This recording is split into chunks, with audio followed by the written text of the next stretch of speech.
Hello everyone, Zane here and welcome to another Final Fantasy XIV video. So today we're going to go over the new planet that was added in 7.31 for cosmic exploration. Now if you're new to cosmic exploration, you have access to the new planet, but you must do the quests. A cosmic homecoming, passion thy name is ardorum, and go forth brave explorers. The last two are on the moon, the first one is in Old Charlene if you're trying to access this content. So once you have access to the new planet, the Aetheryte and Bestiary burrows will take you right to it.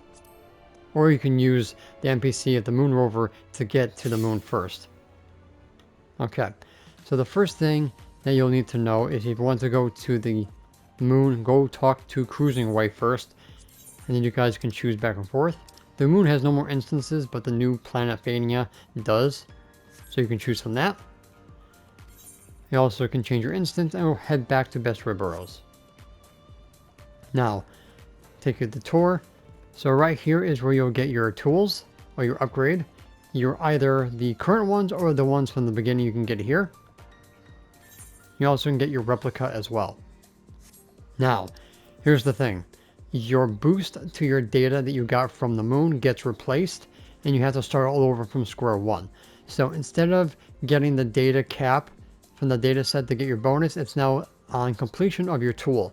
So the first tool gives you 50%, 3 tools will give you 100%, and I think 5 tools gives you 150 just like before.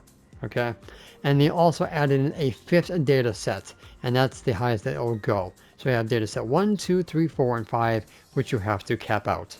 Okay, so that is that for your tools. Also, there was a bug that the gatherer tools have the same effect as the crafter tools, but it's still the same effect with your rod when you're using the abilities from Patience 2, and your intuition buff from Botanist and Miner are still the same, even though it says for crafters. They should be fixing that during the hotfix, which is tonight. Alright, so that's where you'll get the tools from there. Over here you'll have the new rewards. We do have a new credit, the Phaenna credit, so you'll get the new credit from each planet.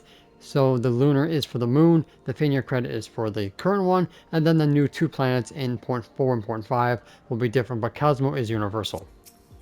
So the new rewards that we have are the new glamour, the captain set. So let me quickly show you.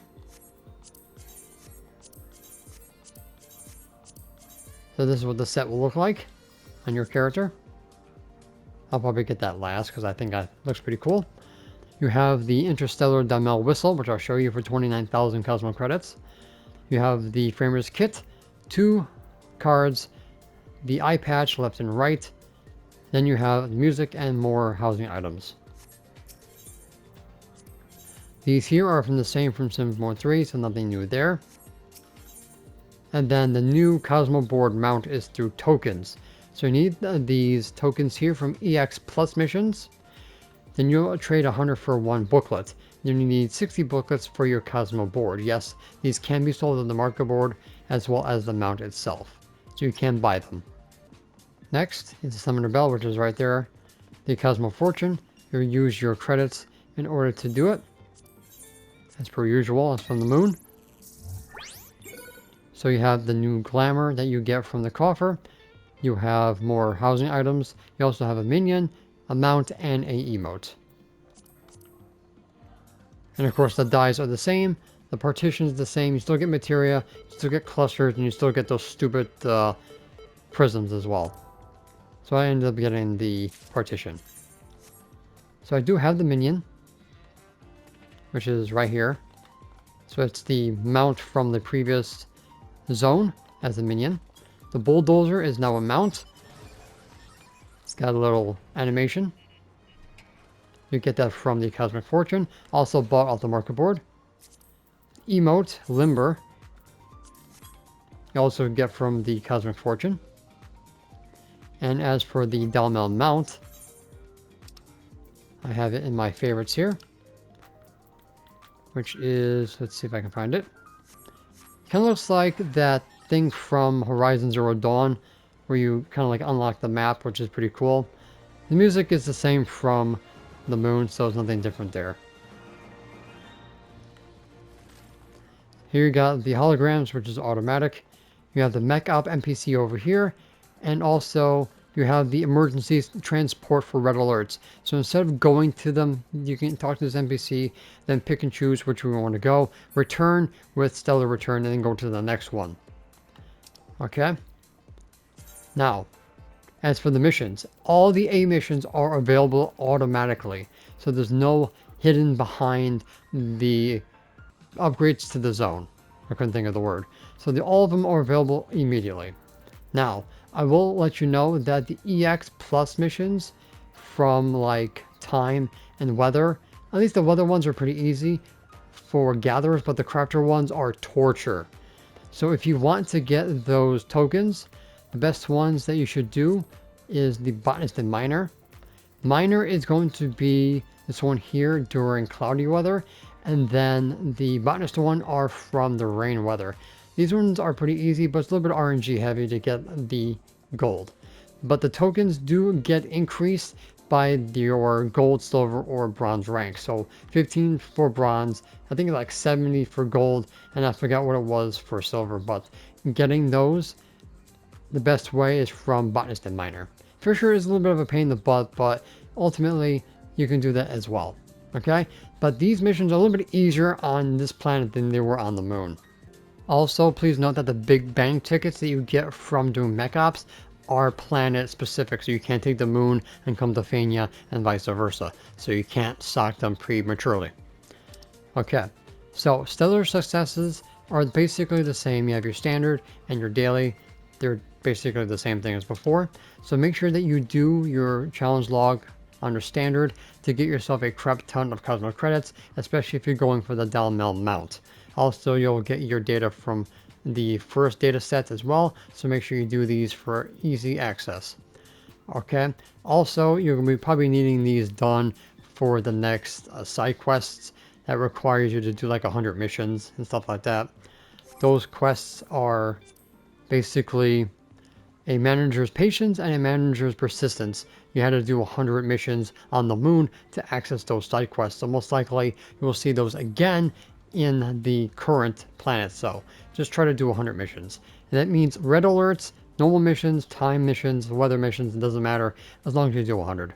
Now let's go over the mech ops, because the mech ops are actually more enjoyable than they were from the moon. So the first mech op is with the suits, which are blue this time. So you basically are going to get energy balls that you must suck up. Everybody has their own, so you're not stealing from each other. So you need 10 balls to get the new ability to suck up a boulder in the sand pits. It's either a small boulder or it could be a large boulder. Doesn't really matter, your bar is going to fill up just the same. If you are ground support, you're going to be using small drills to drill into the ground, which are going to have small little orange AoEs. This one is one of my favorites because it's different from the ones that we did on the moon. Plus, like I said, you can draw in orbs, so you're not stealing from other people, which is great. Mech op number 2 is basically a rinse and repeat of the spores on the moon, but this time you're sucking up instead of using a flamethrower if you're ground support. Obviously, you're going to dump your shards into the designated area. The bulldozer does have a supersonic ability that can burst through a crap ton more and a longer distance. You do get Big Bang tickets if you're on the mech op mounts as well, and of course if you're ground support you get I think 100 Cosmo credits and of course 60 of the Phaenna credits. So basically it's rinse and repeat as the one on the moon.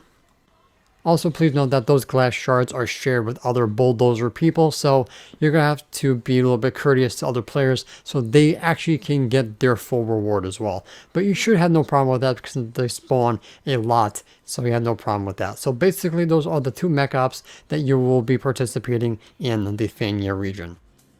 So one more thing that I want to bring to your attention, Fisher. Triple and double hook now works on almost all the fish.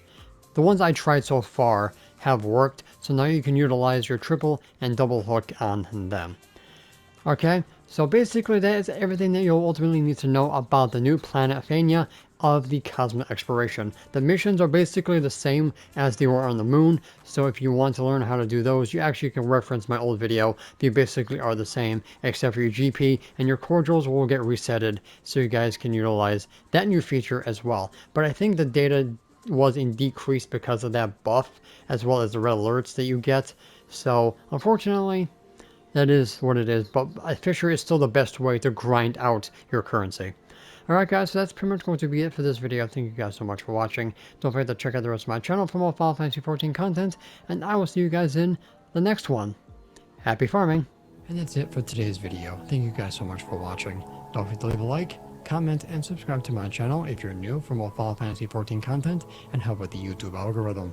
If you guys want to support my channel even further, consider becoming a YouTube member, Patreon supporter, or help me on Ko-Fi.